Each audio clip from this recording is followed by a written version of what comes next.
ബഷീർ നിൽക്കുന്നിടത്ത് അങ്ങനെ ആവേശത്തിലേക്ക് എത്തുന്നേ ഉണ്ടായിരുന്നുള്ളൂ. തിരുവനന്തപുരത്തോളം വരില്ലേ കൊച്ചിയിൽ?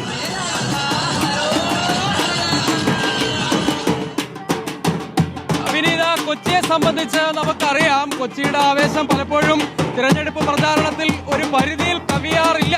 അതാണ് എറണാകുളത്തിന്റെ ഒരു പൊതുചിത്രം. സാധാരണഗതിയിൽ പോളിംഗ് ശതമാനം അടക്കം ഒരു സാധാരണ നിലയിൽ നിൽക്കുന്ന ഒരു പ്രദേശമാണ്. ഞാനിപ്പോൾ തൃക്കാക്കര നഗരസഭയുടെ ഭാഗമായ 43-ാം ഡിവിഷനിലാണ്. ഇവിടെ LDF സ്ഥാനാർത്ഥിയുടെ കൊട്ടിക്കലാശത്തിന്റെ പ്രചരണമാണ് സജീവമായി പുരോഗമിക്കുന്നത് എന്നത് എടുത്തു പറയേണ്ടതുണ്ട്. ഇവിടെ UDF-ന് വലിയ ആധിപത്യമുണ്ട്. മറ്റൊന്ന്, തൃക്കാക്കര നഗരസഭയുടെ സവിശേഷത സംസ്ഥാനത്ത് ഏറ്റവും കൂടുതൽ തനത് വരുമാനമുള്ള തനത് വരുമാനമുള്ള ഒരു നഗരസഭ കൂടിയാണ്. UDF-ന് വലിയ ആധിപത്യമുണ്ട്.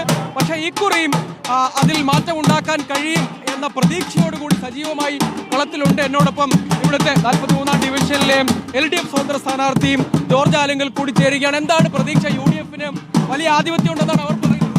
ഇല്ല, ഞങ്ങൾ വളരെ തികഞ്ഞ ആത്മവിശ്വാസത്തിലാണ്. ഇവിടെ തൃക്കാക്കര ണ്ടാവും ഇക്കുറി മാറും, ഉറപ്പായിട്ട് മാറും. LDF വരും, തൃക്കാക്കര മാറും എന്നുള്ള കാര്യത്തിൽ യാതൊരു സംശയവും മാറ്റം വരുമോ? പിന്നെ തീർച്ചയായിട്ടും ഈ പ്രാവശ്യം കെടുകരുടെ ഒരു പ്രതീകമായിരുന്ന തൃക്കാക്കര മുനിസിപ്പാലിറ്റി ഈ പ്രാവശ്യം മാറും. LDF നേടും. ഭൂരിപക്ഷത്തോടു കൂടി LDF ഭരിക്കും. ഉറപ്പാണ്. അതാണ് നമുക്ക് ഇവിടെ കാണാം. ഇങ്ങനെ എല്ലായിടത്തും, അതായത് കേന്ദ്രീകൃത സ്വഭാവത്തിലുള്ള കൊച്ചിക്കലാശം വളരെ പരിമിതമാണ് കൊച്ചിയെ സംബന്ധിച്ചിടത്തോളം. അപ്പം ഇനിയും സമയമുണ്ട്, കാരണം 6 മണി വരെ സമയമുണ്ട് എന്നത് എടുത്തു പറയേണ്ട കാര്യമാണ്. അപ്പോൾ സ്വാഭാവികമായും കൂടുതൽ സമയമെടുക്കും, കൂടുതൽ ആവേശം വരാൻ. എന്ന് മാത്രമല്ല, കൊച്ചിയെ സംബന്ധിച്ച് ഈ ഒരു ആവേശം തന്നെ മെച്ചപ്പെട്ടതാണെന്ന് പറയേണ്ടി വരും. കാരണം വലിയ ആവേശം, സാധാരണഗതിയിൽ വളരെ സമാധാനപരമായി കാര്യങ്ങൾ നടക്കുന്ന ഒരു പ്രദേശമാണ് കൊച്ചി. അതുകൊണ്ട് അത്രയും ആവേശം നമ്മൾ പ്രതീക്ഷിച്ചാൽ മതി. പക്ഷേ പോളിംഗിലടക്കം അത് കാണാറുമുണ്ട്. പക്ഷേ കൊച്ചിയെ സംബന്ധിച്ചിടത്തോളം അതിനൊരു രാഷ്ട്രീയ സ്വഭാവമുണ്ട്. അതെപ്പോഴും പ്രകടിപ്പിക്കുന്ന പ്രദേശം കൂടിയാണ്. പ്രത്യേകിച്ച് നഗരമേഖലകളിൽ ഈ ഒരു രീതിയിലാണ് അവർ പ്രചാരണ പരിപാടികൾ. പ്രത്യേകിച്ച് സ്ക്വാഡ് വർക്കാണ് ഇവിടെ ഏറ്റവും പ്രധാനം. അല്ലാതെ കൊച്ചിയെ സംബന്ധിച്ച്, അല്ലെങ്കിൽ എറണാകുളത്തെ സംബന്ധിച്ച് സ്ക്വാഡ് വർക്കിന് പുറത്ത് കൊട്ടിക്കലാശത്തിന് ഇവിടെയുള്ള മുന്നണികൾ പൊതുവിൽ പ്രാധാന്യം നൽകാറില്ല. വോട്ടർമാരുടെ നേരിട്ടുള്ള പ്രശ്നത്തെ അഡ്രസ് ചെയ്യുക എന്നതിൽ കവിഞ്ഞുള്ള ആവേശം ഇവിടെ പൊതുവിൽ കുറവായിരിക്കും. പക്ഷെ അപ്പോഴും അവസാന ലാപ്പിലെ പ്രചാരണത്തിൽ ഒരു പോരായ്മയും വരുത്താതിരിക്കാൻ പരമാവധി പരിശ്രമം നടത്തുന്നുണ്ട്. ഏറ്റവും ഒടുവിലെ പ്രചാരണം കളർഫുൾ ആക്കാനുള്ള പരമാവധി പരിശ്രമമുണ്ട്. അതിൽ നഗരസഭകൾ എടുക്കുകയാണെങ്കിൽ UDF-ന് മേൽക്കൈയുണ്ട്. പക്ഷേ കഴിഞ്ഞ തവണ നേരിയ തിരിച്ചടി UDF-ന് ഉണ്ടായിരുന്നു. കൊച്ചി കോർപ്പറേഷൻ ആയിക്കോട്ടെ, വിവിധ നഗരസഭകളുടെ കാര്യമോ അല്ലെങ്കിൽ തദ്ദേശ സ്ഥാപനങ്ങളുടെ കാര്യം എടുക്കുകയാണെങ്കിൽ 111 തദ്ദേശ സ്ഥാപനങ്ങളിൽ UDF-ന് ആധിപത്യം ഉള്ളപ്പോഴും കഴിഞ്ഞ തവണ തിരിച്ചടി നേരിട്ടിരുന്നു.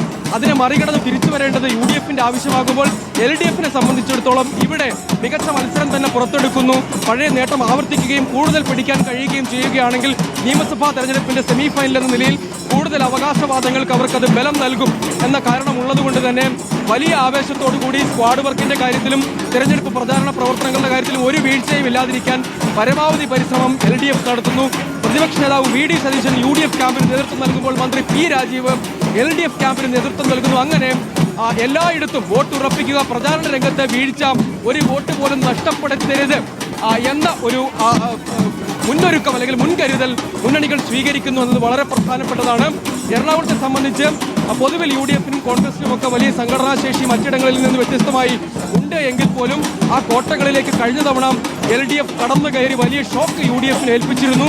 അതിക്കുറി ഉണ്ടാകാതിരിക്കാനുള്ള പരിശ്രമം UDF-ഉം ഒപ്പം കൂടുതൽ വിജയം ഉണ്ടാക്കാനുള്ള പരിശ്രമം LDF-ഉം സജീവമായി നടത്തുന്നു. പലയിടങ്ങളിലും LDF കൂടുതൽ, ഇപ്പോൾ ഞാൻ നിൽക്കുന്ന ഈ ഡിവിഷനിൽ തന്നെ LDF സ്വതന്ത്ര സ്ഥാനാർത്ഥിയാണ് മത്സരിപ്പിക്കുന്നത്. അങ്ങനെ സ്വതന്ത്രരുടെ പരീക്ഷണങ്ങൾ, മറ്റ് ഘടകകക്ഷി സ്ഥാനാർത്ഥികൾ എന്ന് തുടങ്ങി പലതരം പരീക്ഷണങ്ങൾ പുറത്തെടുക്കുന്നു LDF എന്നത് വളരെ പ്രധാനമാണ്. ഒപ്പം ക്യാമ്പയിൻ ഏറ്റവും സജീവമായി നിലനിർത്തുക, സ്ക്വാഡ് വർക്കിലോ വോട്ടർമാരുടെ കണ്ട് വോട്ട് അഭ്യർത്ഥിക്കുന്നതിലോ അത് ഉറപ്പാക്കുന്നതിലോ അങ്ങനെ തിരഞ്ഞെടുപ്പ് പ്രവർത്തനങ്ങളിൽ ഒരു വീഴ്ചയും ഇല്ലാതിരിക്കാനുള്ള പരമാവധി പരിശ്രമം നടത്തുക. അവസാന ലാപ്പിൽ പോരായ്മയില്ലാതെ എല്ലാ വോട്ടും ഉറപ്പിക്കുക. കാരണം സംസ്ഥാന രാഷ്ട്രീയ ചരിത്രത്തിൽ ഏറ്റവും വിധി നിർണായകമാകാൻ പോകുന്ന ഒരു നിയമസഭാ തിരഞ്ഞെടുപ്പ് വരാനിരിക്കുന്നുണ്ട്.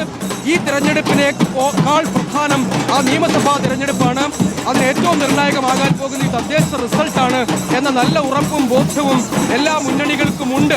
കാരണം ഇനി അങ്ങോട്ടേക്ക് സംസ്ഥാന രാഷ്ട്രീയം ഏത് ദിശയിൽ സഞ്ചരിക്കണം എന്ന് നിർണ്ണയിക്കാൻ ഇതുവരെയുള്ള ഒരു തിരഞ്ഞെടുപ്പ് പോലെ ആകില്ല. അതെന്നത് ഉറപ്പാണ്. LDF UDF മുന്നണികൾ മാറി മാറി അധികാരത്തിലിരുന്ന ഒരു രാഷ്ട്രീയ സാധ്യതയല്ല ഇനി ഉണ്ടാകാൻ പോകുന്നത്. ഇനിയും കാര്യങ്ങൾ പഴയപടിയാകില്ല. അതുകൊണ്ട് പഴയതുപോലെയുള്ള അലസത എന്തെങ്കിലും തരത്തിൽ കാണിച്ചാൽ അത് വലിയ വീഴ്ചയും തിരിച്ചടിയും ഉണ്ടാക്കുമെന്ന നല്ല ബോധ്യം മുന്നണികൾക്കുണ്ട്. അതുകൊണ്ട് തന്നെ പരമാവധി ശാസ്ത്രീയമായ പരമാവധി ആളുകളെ കയ്യിലെടുക്കാൻ കഴിയുന്ന എല്ലാ പ്രചാരണ തന്ത്രങ്ങളും മുന്നണികൾ പയറ്റുന്നു എന്നാണ് ഏറ്റവും ശ്രദ്ധേയം. അതുകൊണ്ടാണ് കേരള ചരിത്രത്തിലെ ഏറ്റവും നിർണായകമായ ഒരു തദ്ദേശ തിരഞ്ഞെടുപ്പായിട്ട് ഇത് മാറുന്നു. മുന്നണികൾ അതിനെ വളരെ പ്രധാനപ്പെട്ട ഒരു പൊതു തെരഞ്ഞെടുപ്പിന്റെ പ്രാധാന്യത്തോടു കൂടി തന്നെ സമീപിക്കുന്നത്. വരാനിരിക്കുന്ന കേരളത്തിന്റെ രാഷ്ട്രീയ നമുക്കിനി കളമശ്ശേരിയിലേക്ക് ഒന്ന് പോകണം.